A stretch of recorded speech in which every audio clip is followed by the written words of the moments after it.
PMA de la FAO, Organisation des Nations Unies pour l'alimentation et l'agriculture. L'heure est grave. La nourriture manque. L'homme a vidé la terre de ses ressources et il a mangé trop d'hamburgers. Nous, 2034, génération future, avons besoin de vous. Il vous faut trouver une solution pour remplir nos assiettes. Pour vous aider, j'ai caché le premier indice dans le tambourin.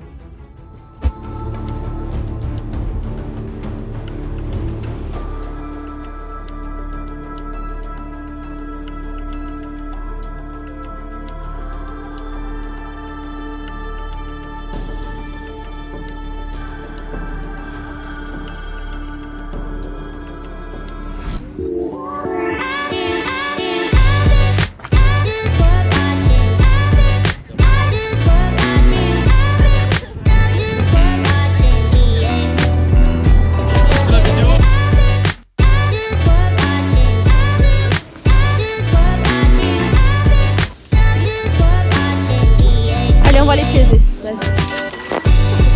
On va prendre la petite.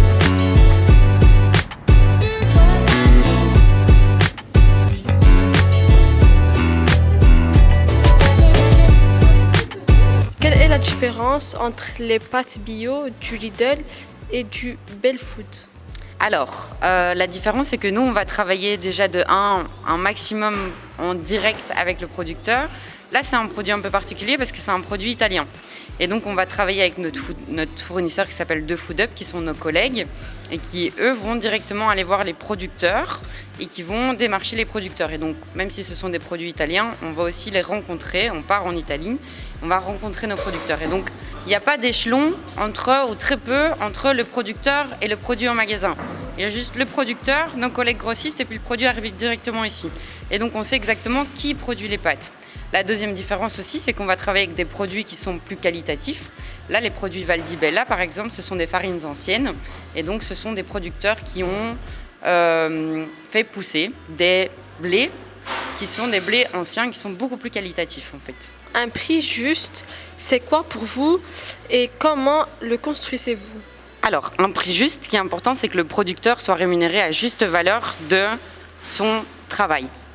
Et donc, je ne sais pas si vous avez eu l'occasion de le voir, mais sur nos étiquettes, en fait, on a des petits diagrammes. Sur le diagramme, on va à chaque fois voir le pourcentage de l'argent qui va au producteur. Donc, en fait, quand un client vient en caisse, on va voir qu'effectivement, il y a 32% de l'argent du producteur qui part au magasin et un peu plus de 50% qui va directement au producteur, puisque c'est lui qui fournit le plus gros travail pour le produit. Et donc, on va faire ça en fonction, on va établir des marges qui correspondent plus ou moins au secteur, mais on va faire attention de ne pas marger en dehors d'une rentabilité pour le magasin. C'est important que le magasin ait une rentabilité, sinon on ne survit pas, puisqu'on a des coûts aussi, évidemment, on doit payer notre équipe, on doit payer notre bâtiment et ce genre de choses, mais on ne va pas aller au-delà de ce qui est nécessaire pour nous, pour notre rentabilité.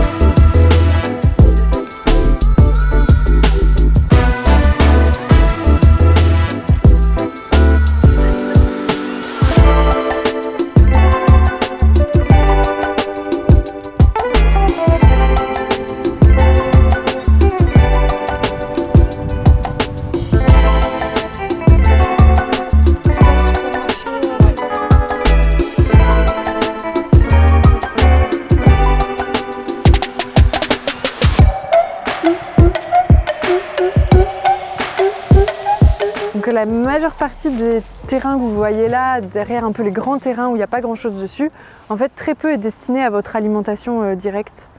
C'est un peu bizarre de se le dire, mais en fait quand on bosse un peu dans ces sujets-là, on s'en rend compte. Et ici c'est pareil, il y a tous les champs que vous voyez là-bas, c'est détenu par 3 personnes qui font du céréal dessus ou de la prairie pour de l'élevage. Et donc là, au champ du Chaudron, c'est super différent parce que c'est du légume, donc c'est pour de la consommation directe. Et Et c'est tout petit et c'est une façon de cultiver très très différente. Je dirais que la différence majeure, c'est qu'il n'y a pas de machine, pas d'engrais et pas de pesticides. Alors qu'en face, il y en a beaucoup.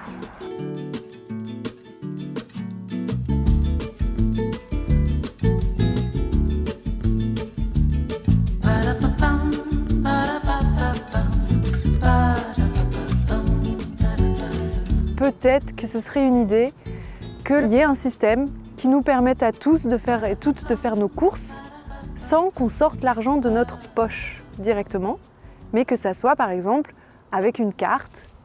Donc on a tous une carte de l'alimentation dans son portefeuille et quand on va faire ses courses, on peut payer avec cette carte-là et ça ne sort pas de notre compte bancaire, quoi. C'est remboursé par la Sécu, entre guillemets. Et ce qui est intéressant là-dedans, c'est que éventuellement ce qu'on pourrait s'acheter avec cette carte de l'alimentation, ce serait que des choses qui sont potentiellement bonnes pour la santé, Pas du coca avec quoi. bonnes pour les paysans qui produisent, c'est-à-dire que derrière il y a des gens qui ont été rémunérés dignement, et bonnes pour l'environnement dans le sens où on n'a pas tout empoisonné pour pouvoir produire ça.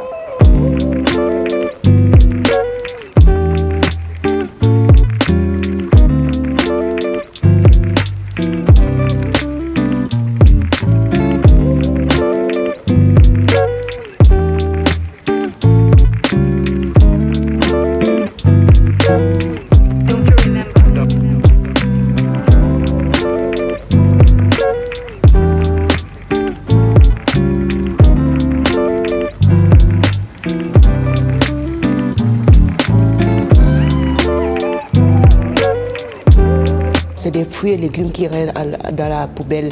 On pèse tout ce que nous récupérons. Nous avons entre 2 et 4 tonnes que nous récupérons tous les dimanches. Et nous essayons de les conserver et les redistribuer. Le lundi et les autres jours de la semaine, on fait des plats végétariens ouverts à tout le monde.